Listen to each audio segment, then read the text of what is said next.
In the previous part, we upgraded all our custom resources so that they use the V1 API and are valid V1 API resources. That's something what you can do anytime after upgrading to Strimzi 049 up to before upgrading to Strimzi 1.0. But there's one more thing we will need to do before we upgrade to Strimzi 1.0, and that's converting the actual CRDs to use the new version. Kubernetes is using the CRD status to track all the different versions which were used to store the CRDs and the CRs. And the old versions which are removed from the CRDs have to be removed from the status as well after they are converted. And that's again a task for our conversion tool. And we can do it using the CRD upgrade command. This is something what you probably want to do very shortly before you upgrade to the actual Strimzi 1.0 release. When I run it, it will update the custom resources to set the stored version to the V1 API.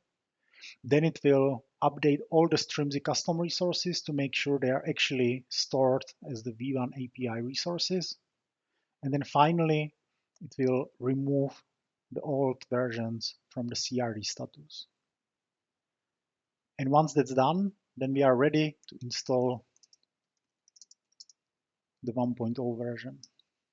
Once again, the 1.0 version obviously doesn't exist yet, so I'm using here a fake 1.0 release, which is just slightly modified main branch, but it can be used to demonstrate how the actual 1.0 version will behave during the upgrade.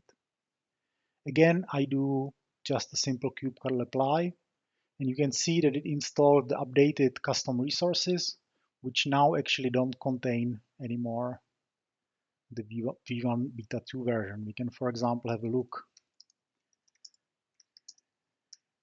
at the Kafka CRD, and it's pretty unreadable, but if we scroll up till the end, we will see that in the status, there's now only the V1 version. And it would have been much faster if I knew the shortcut how to get to the end of the file. Here we have the status, and here are the stored versions. And you can see it's the V1 version only.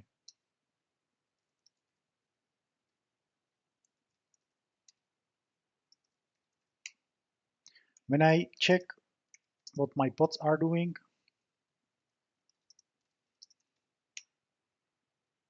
you can see that it's rolling the cluster as with every upgrade, but it's now having all the components use the V1 APIs, and everything is running smoothly. And when I check the logs, for example, for my consumer, you can see that that consumer is still running and still consuming messages. The same should apply